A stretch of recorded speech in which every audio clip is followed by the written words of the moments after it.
Սեպտեմբերի 27-ին մեր եկեղեցին նշեց Սուրբ Գևորգ Զորավարի հիշատակության օրը։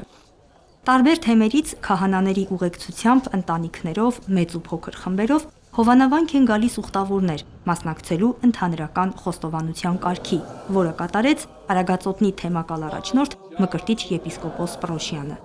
Աստված թողություն շնորհեցրե։ Հավատացյալները ընդհանրական խոստովանության են մասնակցում, որպեսզի կարողանան Սուրբ հաղորդություն ճաշակել։ Նույն պահին ընդհանրական խոստովանության կարգ էր կատարվում նաև Աշտարակի Սուրբ Մարիանե եկեղեցում, որից հետո ուխտավորները ուխտերթով շարժվեցին դեպի Մուղնու Սուրբ Գևորգ եկեղեցի, մասնակցելու տոնական պատարագին։ Մարդիկ, երբ որ միասին քայլում են ուխտի ճանապարհին, զորանում են, միասին աղոթք են անում։ Տեսեք, նաև ոտքով ուխտագնացությունների կարևորությունն է շեշտվում այստեղ։ Կարող էին մարդիկ մեքենաներով տարբեր համայնքներից գնալ ուղիղ Սուրբ Գևորգ եկեղեցի, բայց իրենք նախընտրեցին եւ մենք ցանկացանք, որպեսզի մենք ուխտավորների հետ շապիկներով, շուրջառներով, բնականաբար աղոթքներով շարժվենք դեպի նպատակակետ Սուրբ Պատարագի եւ Սուրբ Գևորգ Զորավարի մասունքների հետ շփվելու, օրհնությունը խնդրելու։ Մայրաթոր Սուրբ Էջմիածնի քարոզչական կենտրոնի տնօրեն Զաքարիա Ծայրագույն վարդապետ Բաղումյանը Մայրաթորից Մուղնու եկեղեցի բերեց Սրբի մասունքը։ Արագածոտնի թեմակալ առաջնորդ Մկրտիչ եպիսկոպոս Պրոշյանի հանդիսապետությամբ եկեղեցում տոնական պատարագ մատուցվեց։ Վաղ քրիստոնեական շրջանի տոնելի սրբերից է Սուրբ Գևորգ Զորավարը։ Հռոմեական բանակում Սուրբ Գևորգն իր քաջության շնորհիվ Զորավարի աստիճանի է արժանացել հռոմեացի Դիոկլետիանոս կայսեր կողմից։ Սակայն ըստ վկայությունների, երբ Հռոմում կայսեր հրամանով քրիստոնյաների դեմ հալածանքներ են սկսվել, Գևորգ Զորավարը հրապարակայնորեն պատռել է Դիոկլետիանոսի հրովարտակը։ Դրանից հետո բազում չարչարանքների է ենթարկվել, բայց չի ուրացել Քրիստոսին։ Սրբի առ Քրիստոս ունեցած աներեր հավատի մասին իր քարոզում պատմեց հայր Ոսկանը։ Մեկ տարի առաջ այս օրը ամենայն հայոց հայրապետի ձեռամբ օրհնվեց Սրբալույս Մյուրոնը։ Վեհափառ հայրապետն այն անվանեց հույսի և վերհառնումի Մյուրոն։ Մյուրոնով օծյալը երկյուղած է միայն ու միայն Աստծուց և անվախ թշնամիներից։ Վեհափառ հայրապետի խոսքերն ուխտավորներին հիշեցրեց հայր Սուրբը։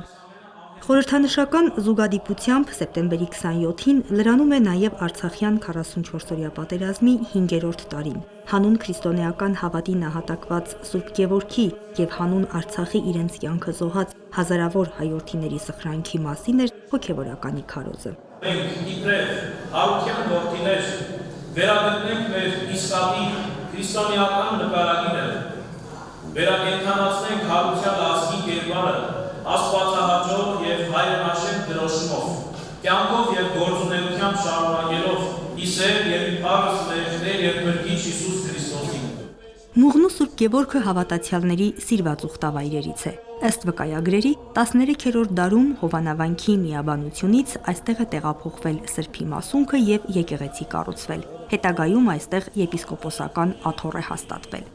Սրբի մասունքների զորության մասին հրաշքների բազում պատմություններ կան։ Անգամ նրա մասունքից մի փոքրիկ կտոր տարվել է Վրաստան, վրաց արքայազնի բուժման նպատակով, և հետագայում այդ մասունքը պահելու համար էլ կառուցվել է Թբիլիսիի Սուրբ Գևորգ եկեղեցին, որն այսօր էլ վրացահայության սիրված աղոթատեղիներից մեկն է։ Թեև Սրբի անունով եկեղեցիներ շատ կան Հայաստանում, բայց Մուղնին շատերի համար բացառիկ սրբավայր է։ Բազում են խնդրանքները, բայց այսօրվա խնդրանքը միաբանությունն ամենակարևորը մեր ժողովրդին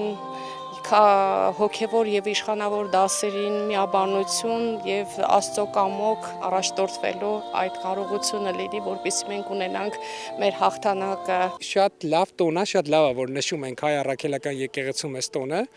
Հուսով եմ, սա կհամախմբի մեր ժողովրդին ու մենք որպես ազգ, որպես ժողովուրդ կհզորանանք ի բարօրություն մեր պետության, որ ունենք։ Այս եկեղեցին կարևոր նշանակություն ունի մեր ընտանիքի համար, քանզի իմ աղջիկը հենց այս եկեղեցում է մկրտվել եւ պարբերաբար այցելությունները Սուրբ Գևորգ եկեղեցի մեր ընտանիքի համար ուխտի նման մի բան է, այնպես որ ոչ միայն այսօր, այլ բոլոր օրերին էլ մեզ համար շատ կարևոր ու հատկանշական է եկեղեցի այցելությունը։ Պատարագին ներկաները հաղորդակցվեցին Սրբի մասունքի հետ։ Կատարվեց նաև հոգեհանգստի կարգ՝ ի հիշատակ Արցախյան 44-օրյա պատերազմում նահատակված հայրենիների։ Սոնա Խաչատրյան, Հարություն Տոլանյան, Եկեղեցական կյանք։